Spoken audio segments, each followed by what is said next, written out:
It's a fierce race among the world's best auto designers. In Korea, cars emit not pollutants, but water. It's a reverse reaction of water hydrolysis. In Japan, vehicles rely on computerized eyesight to self-navigate the roads. Computers can help in many ways to supplement the weaknesses of the human driver. In Taiwan, the country's premier automaker is on the cusp of launching its first electric vehicle. I don't think we have the luxury of time to wait, so we needed to do it very, very soon. And in Singapore, no gas stations, only battery exchange kiosks at every corner. That future may be closer than we think. The future is here. It is now. But major challenges await Asia's scientists and engineers as they explore new frontiers in motor and battery technologies, transform city infrastructure, and embrace wild innovations. There's a very broad skepticism around us. Car industry has to evolve into mobility industry. Without doing that, car's gonna die. How will the world as we know it change? A race with billions of dollars at stake, and Asia is leading the competition. Fasten your seatbelts. We're taking a ride straight into the future.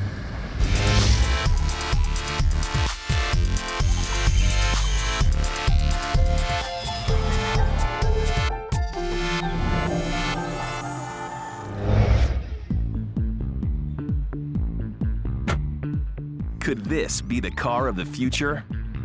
A sleek little number made of lightweight carbon fiber, nicknamed the K07. It's in a way like Formula One on the street. In spite of its size, it packs a hefty punch.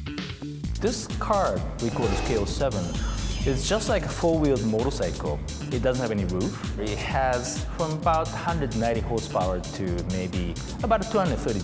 But the main feature of the car is lightweight. It weighs less than 800 kilograms. The regular car weighs about double that weight, so it's agile.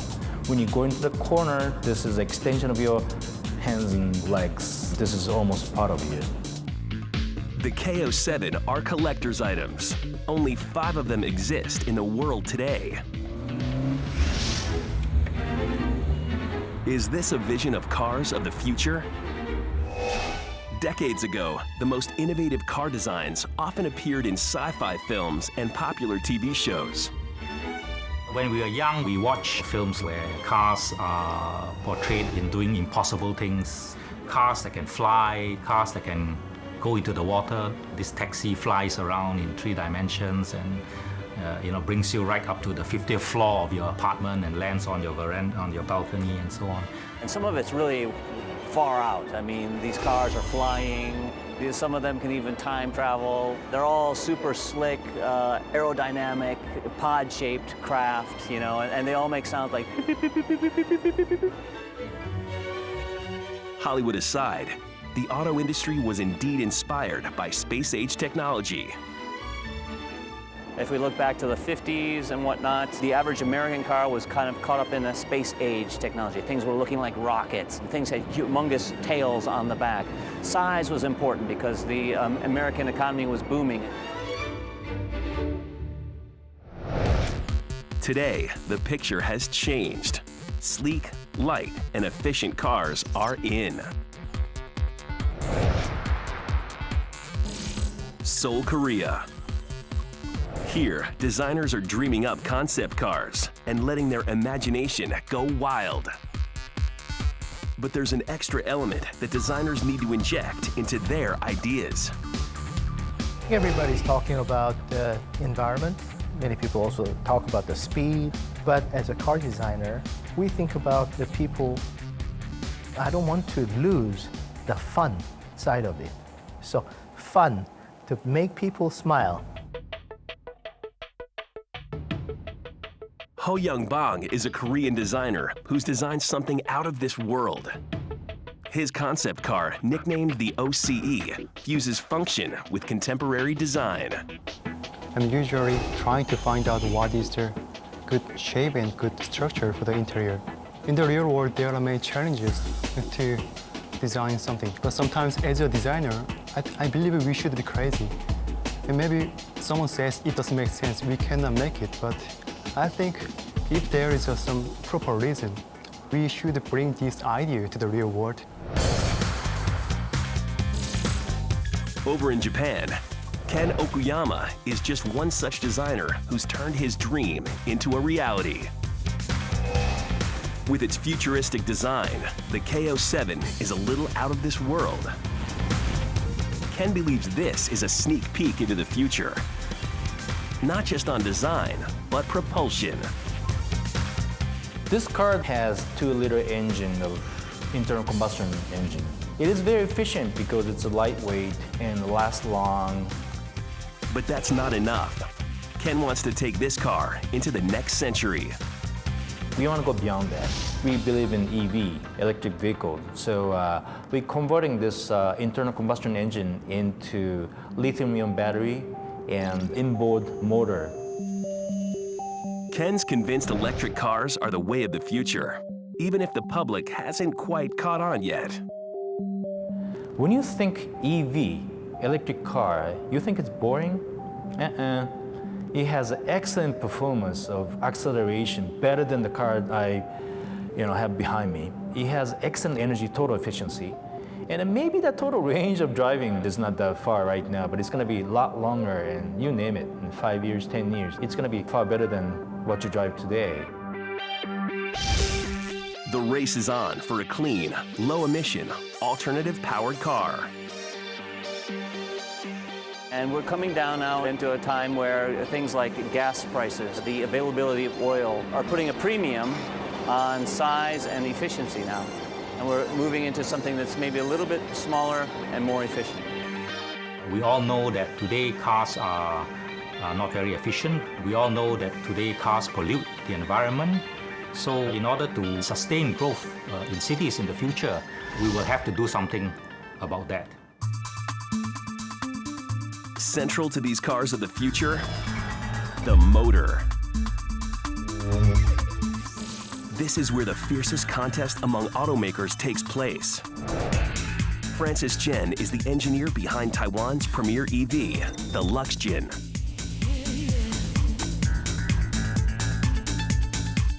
This is a pure electric vehicle. As you can see, there's no sound when we drive. And when we slow down, there is actually energy regeneration.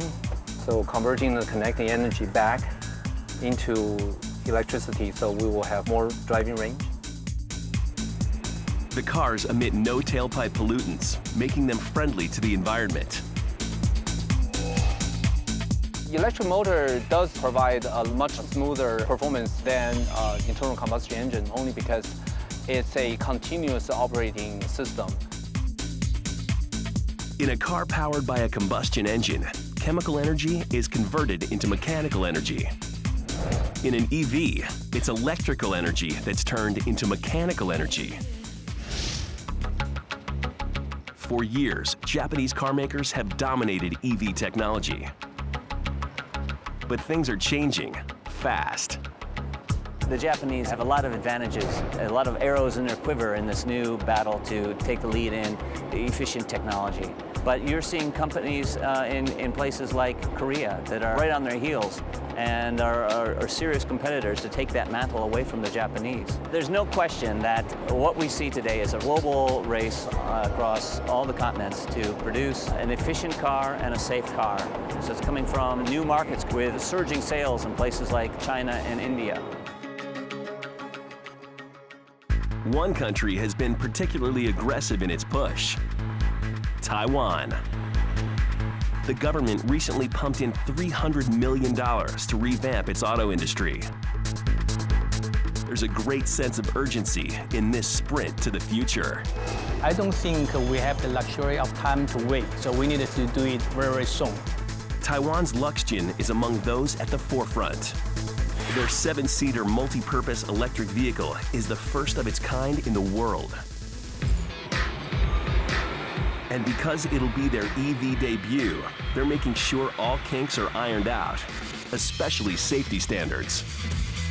Since the electric vehicle uses high voltages, so we want to be absolutely sure that there is no opportunity for the electricity to leak out to the outside of the vehicle, to have any way in contact with human beings. In Luxgen's labs, Francis and his team have also devised an innovative way of regenerating energy as the EV stops and starts. We are here in what we call the chassis laboratory to demonstrate the vehicle's efficiency in various drive cycles. We're trying to simulate the condition so we can assess its overall efficiency, how the vehicle performance is delivered, and how the battery usage, how the system functions in that condition. But it's one thing to have prototypes, quite another to have them flying the roads in big cities. Turning something exciting on paper into a practical solution will prove to be the biggest challenge yet.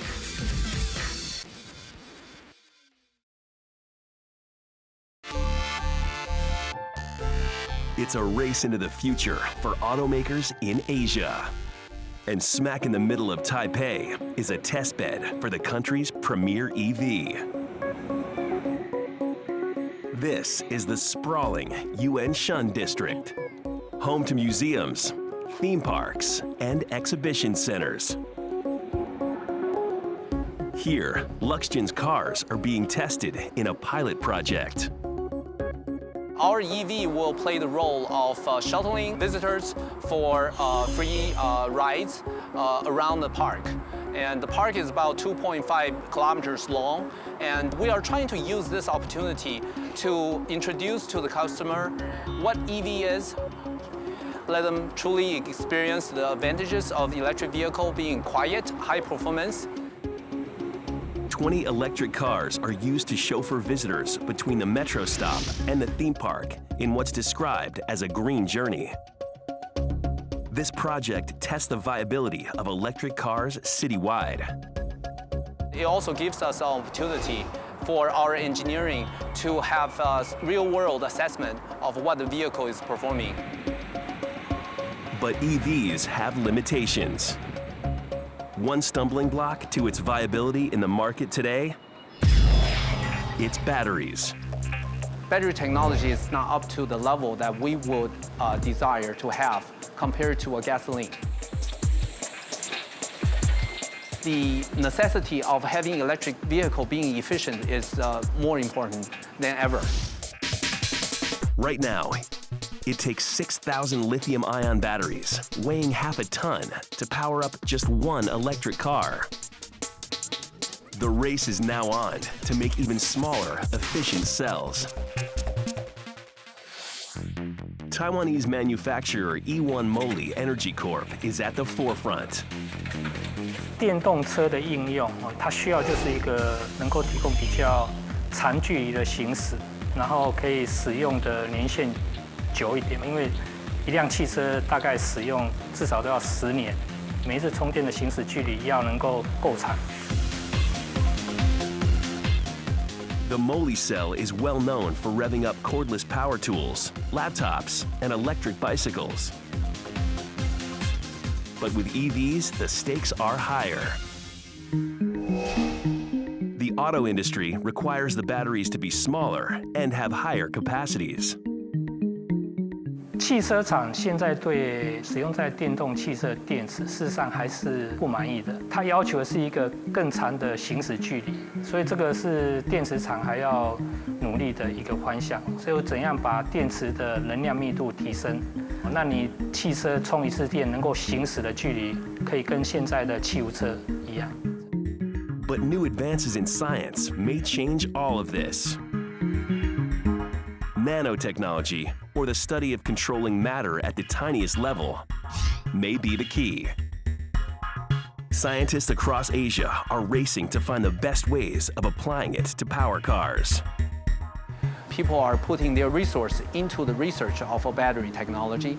So we believe incorporating nanotechnology into batteries will be a very important part of the battery technology development in the future. But there's another limitation. As all users of electronic gadgets know, batteries sometimes die. Ever had the fear of being stranded in the middle of the road with no power to run your car? It's a phenomenon known as range anxiety. Imagine if you're talking on your mobile phone, and we've all had this happen. You're talking and suddenly the battery goes dead. Now that's very annoying. Imagine if you're driving down the car and your battery goes dead in your car and you're stuck on your way to work, or you're stuck in a snowstorm, or you're stuck way out in the middle of nowhere. That is going to be a big problem and a big disincentive to buy these electric cars. For EVs of the future to fully take off, there must be a way for the batteries to be recharged.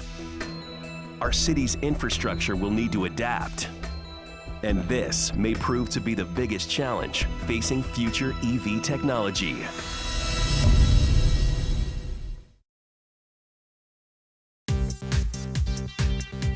Electric vehicles are geared to play a major role in the future. When this happens, the face of cities will change. One thing will morph to adapt to this new form of transportation: the city's infrastructure. Around the world, designers are thinking ahead. In Abu Dhabi's Masdar City, a future metropolis fueled by renewable energy, Ken Okuyama's latest vision is being proposed. We talk a lot about the smart grid, which is the system to exchange the energy with the automobile or whatever the devices attached to your home or offices. For example, your car's EV, and during the night, you recharge your battery when the price of the electricity is cheap. Then if you don't need it during the day, you actually sell the electricity back to the city or back to the school or back to the company, and you get the money back. And when you go to Starbucks or when you go to 7-Eleven, you hook up your car and you get recharge of the battery, or you sell the energy back to the city. We call this smart grid.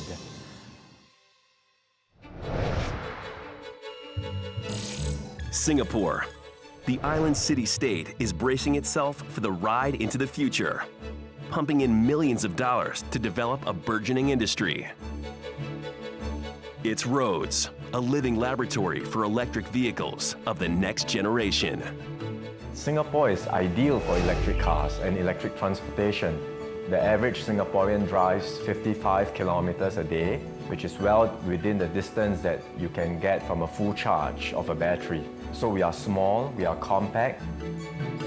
Beyond its size, Singapore has another advantage: a robust electricity grid and IT network. One immediate plan: a system of EV charging stations throughout Singapore. One of the first to do this is Greenlots. Theirs is a series of solar-powered charging hubs. What you might see here is a typical bus shelter, but it's actually not. It is a shelter where you can park your vehicles below, and it charges the electric vehicle from power by the sun. So the sun, the radiation comes down here to the solar panels. It charges battery here below me, and with some kind of electronics, it charges the motor or the battery of our electric vehicles. And if solar power is not feasible, Greenlots plans to install smart charging points like this one around the city. Smart charging that allows me to come up with just an RFID pass, tap, and unlock for me to plug in and charge. And while I'm doing that, it's reporting to the internet how much energy I'm using, and I also can check with my phone when I go back how much energy I used, where I charged, and basically how much I spent on charging my bike. The idea of having multiple charging stations throughout the city is attractive. But what about the possibility of charging while on the go? A highly appealing thought, considering the sheer size of batteries. So if you are to put enough batteries to propel a vehicle that can go, say, 400 miles or 300 miles, the size of the battery is so big and the weight is so heavy that it will literally take up all the space available in the vehicle. Why carry all that energy on the vehicle? Why not supply energy externally by providing power from external environment? Seoul, Korea. Here, this is close to reality, but not without skeptics. It was a very tough challenge from the beginning, and all the researchers and leaders are kind of, can he really achieve that? There's other people looking at us, hey, that's not going to happen. You're not going to achieve that. There's a very broad skepticism around us. At the Korea Advanced Institute of Science and Technology, Insoo Soo and his team have devised a revolutionary way to charge EVs while remaining on the road. This is the OLEV, or Online Electric Vehicles. We completely converted from diesel-operated engine room to purely electric-operated powertrain. But this is no ordinary electric bus. The secret to its power? Magnetic strips on the ground. The OLEV sucks up power, even though there is no contact. We have a dynamically transferring power from the road, and we have a pickup devices installed underneath the vehicle so that we can have a wireless charging while the vehicle is in driving.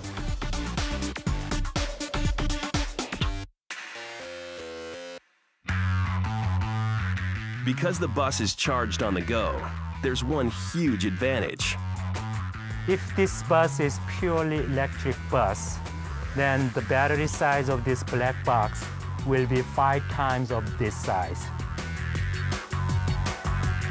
The bus's battery is more compact, making it light and efficient. At every point of passenger drop-off, the bus gets powered up. By having this dynamic charging system, we don't have to build a new investment in establishing infrastructure for charging. Right now, the OLEV's still on trial, plying the routes only within campus. But Insoo wants to prove it can work in the real world. The stakes are high for him to show its feasibility.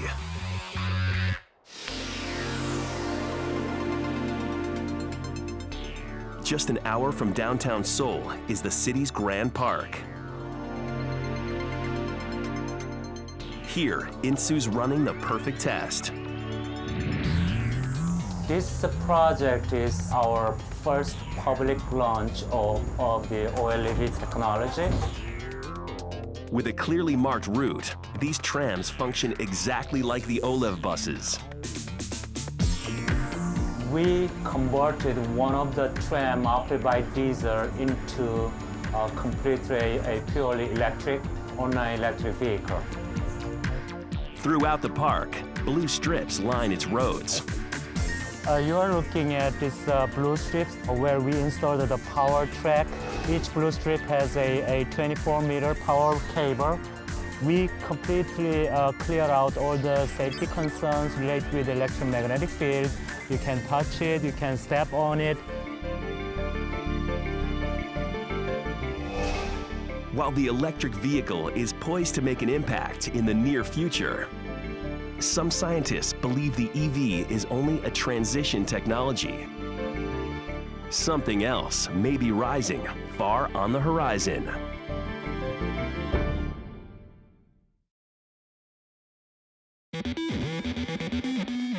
The personal transport of the future isn't necessarily going to be dominated by electric vehicles.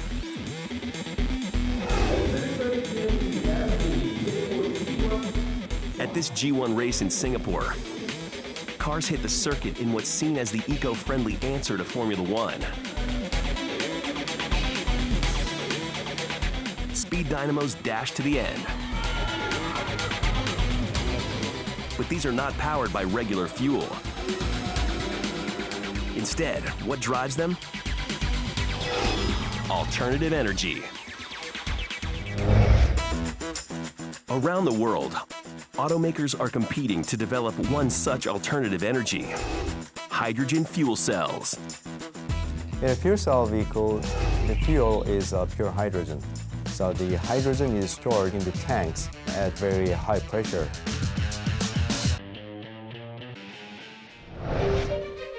High-pressure hydrogen tanks may be the key to the car of the future, but there's a challenge: public perception of its safety.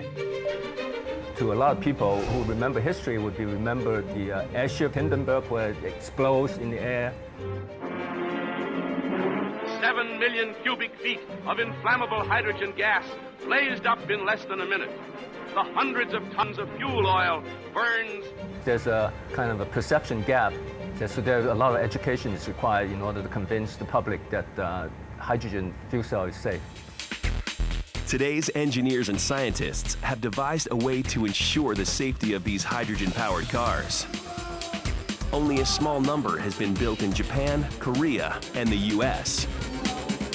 But its advocates are convinced of its long-term potential. The fuel cell is a very clean source of energy. When you use fuel cell, basically, you do not generate any kind of conventional pollutants like CO2, NOx, or SOx. Key to the running of HFC vehicles lies inside the fuel cell stack. It converts hydrogen fuel and oxygen from the air into electricity through a series of electrolyte plates. A byproduct of this process? Water. For the past 100 years and over, we have been enjoying very low price of gasoline, but the paradigm is changing now. And since we experienced a couple of oil crises, people understand that we are running out of gasoline and crude oil, so we have to develop different type of vehicles so that we could use less crude oil.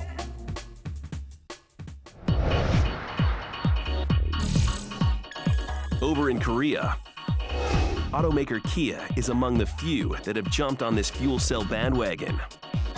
Their latest is a hydrogen fuel cell car named Borrego. This year is the first year for us to make over 100 fuel cell vehicles. We plan to produce 2,000 fuel cell vehicles during the 3-year time span. This technology is still in its infancy. While it holds much promise, some obstacles still stand in the way. For a start, there's the challenge of supplying large quantities of hydrogen to consumers. Not an easy task, considering the density of the gas. How do you store hydrogen? A hydrogen cylinder that would provide the same amount of energy as a gasoline car tank would be probably hundreds of times larger. So we have to figure out how to compress the hydrogen, and that costs energy, and that's expensive also.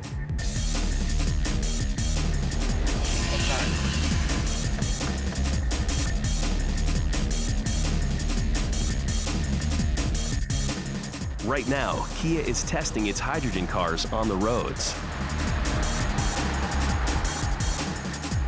From 2015, we plan to go to the actual mass production stage with 10,000 volume per year. So will hydrogen be fueling cars of the future? It's clearly a contest of competing technologies. The EV versus the hydrogen fuel cell vehicle. We strongly believe that electric vehicles and fuel cell vehicles have their own sectors. This may be a battle to be fought on future roads. On the left, the EV with its smaller size and shorter driving range for urban use. On the right, fuel cell vehicles that can be driven beyond 600 miles. Eventually, the marketplace has to decide which technology would win out.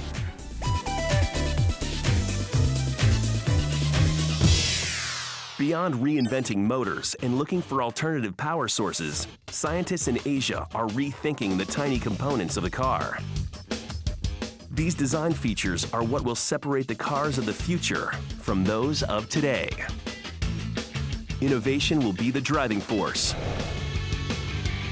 Engineers and designers race to dream up out-of-this-world functions, like radar that gauges distances or horns that target a single object. But one question remains: how possible are they?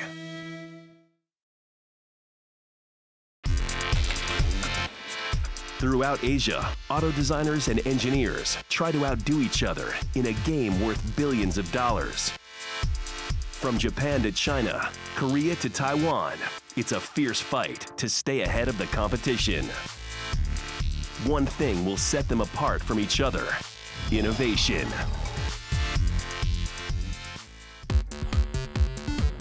Car industry has to evolve into mobility industry. And that's going to start happening somewhere. Without doing that, car's going to die. Singapore's Institute of Materials Research and Engineering has been exploring lightweight elements for cars for over 5 years. We have always been interested in materials that are light and that are strong. So the materials that we look at are mainly, we call it the carbon reinforced polymers or carbon reinforced plastics. Some people call it CRP. Those materials are very stable and they are very heat resistive and they are very light and they're very strong. Light but strong sounds like an oxymoron, but not to these scientists. They are strong because they are using composite materials, and on the other hand, they are very light because they are basically based on plastic technology. Competition is heating up among innovators in the auto industry. Another area that is hot: innovations that make driving safer. Could the future be crash-proof? Michael Chia, an engineer with Singapore's Agency for Science, Technology and Research, is exploring one innovation with wave radar. When you are driving on the road, it's very hard to avoid sometimes blind spots. So if you have a way to see things behind the back of the head without too much of turning, you have a way to sense their presence ahead of time. It gives you sufficient time to react, and therefore you can really reduce accident. It's all theoretical at this point, but Michael's worked out a simple prototype of this radar technology. Behind me is a prototype of the future millimeter wave radar, and this will detect the car in front of it. This will show the distance and the speed as it moves away. This radar will be detecting the car in front and incorporate future 360-degree scanning. What this means is a car that can detect the presence of other vehicles in front, at the back, by its side, anywhere around it. In Japan, engineer Eiji Shibata has a somewhat different idea, an innovation that will prove to be critical, especially since injuries caused by road accidents have been on the rise. Think a microcomputer can predict danger? Don't doubt it. 独自の技術を使ってより多くのお客様、ドライバーを救おうという思いで、開発してきています。Working with Subaru, he's devised a solution to prevent vehicle collisions. A stereoscopic eyesight system.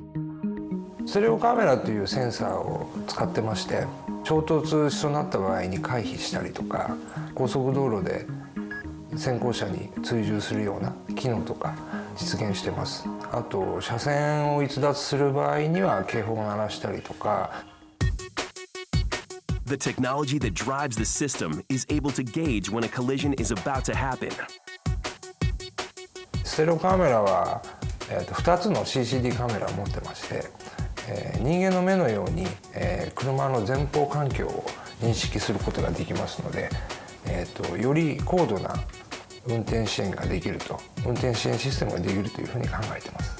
ステレオカメラがその前方の状況を見て判断して、では次に何をやればいいのかっていうことを車の他のシステムで指示をする形になります。It's an exciting prospect that may revolutionize the auto industry and hopefully save lives.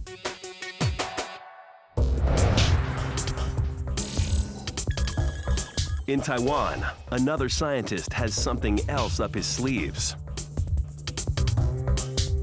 Liao Ronghuang is a researcher at Taiwan's Industrial Technology Research Institute. Sick of all the loud honking on the street? Liao has a plan. A digital steering wheel with a multi-directional horn. 未来的驾驶者，他如果只想对特定方向的人或者动物发出一个警告的声音的话，他只要对那个方向按下去，那只有那个人或动物他会被受影响。The device works by emitting separate ultrasonic waves. Only at their intersection would the sound be heard. 我们希望未来的这样的一个警告的声音是只能被特定的对象所接收到，而不是会被不想被惊扰的人所听到。Innovations like these will dictate the car of the future to be more than just a mode of transport. But the innovations won't necessarily be top-down. There'll be a change in the way the game is played. Will we be ready for it?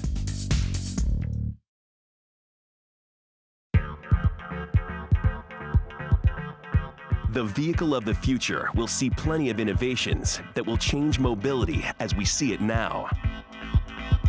But giant automotive companies may not necessarily be the ones taking lead. Bigger isn't necessarily better. Instead, it may be the small companies spearheading this revolution, nimble and willing to take risks. Freedom of ideas sometimes comes from freedom of your economy, freedom of your decision-making process, freedom of taking risks. So if you're able to take certain risks and make certain critical decisions for your life or products that you're working on, then you come up with simply better ideas. In some ways, Ken Okuyama's boutique design firm is already a hint of that future.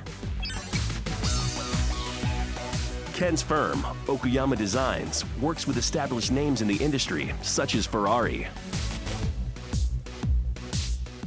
We make these components and we assemble them in very local, small city with only about 20 people. That's our company is. That is not a typical what you think of, mass production cars are made. But this is in a way kind of new way of making automobiles in very small and local firm like us. The trend is seen elsewhere in Asia. In Singapore, David Cho is an entrepreneur seizing the future now. His idea, a DIY car.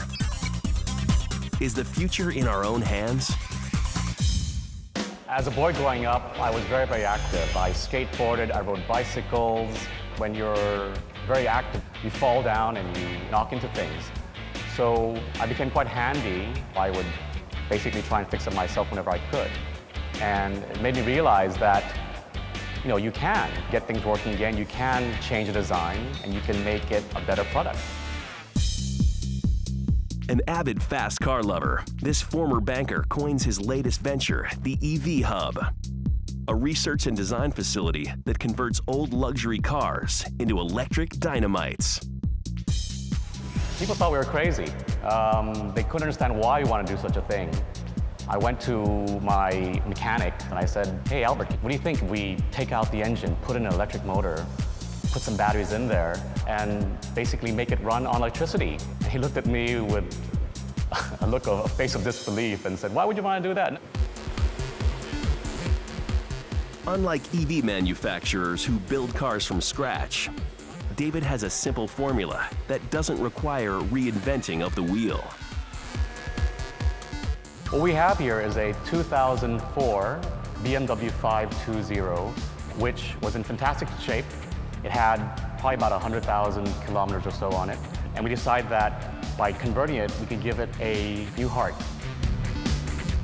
We lifted out the combustion engine and we put in electronics, we put in batteries. We took out also things like the gas tank. This is what we removed. This very heavy, very dirty and smelly engine came out. Has 700-800 moving parts. In Singapore, where cars have shelf lives of no more than 20 years, these old luxury numbers have been given a new lease on life. We chose secondhand cars that we can identify with, are iconic. A BMW, a Renault van, these are cars that you see here on the streets of Singapore every day, and people can relate to them right away. This car can be plugged into a standard wall plug outlet at home or at work. Before, they may have been scrapped after only 5 or 7 years, even though it's in still perfectly good condition. Now we can drive them again. So far, David's converted 3 of them: a Porsche, a minivan, and a BMW sedan. This is just the first of David's many ideas for a cleaner, safer transport of the future. A future filled with much promise for his young son. Well, Cameron is 7 months old, and when he is growing up, I'd like to see him in a world where he has lots of choices. He can ride an electric bicycle to school, or he can drive an electric car to go do some grocery shopping, and take public transport that is clean and efficient. Drive a hybrid if he wants to, but basically have all the choices that are more sustainable and not reliant on just oil.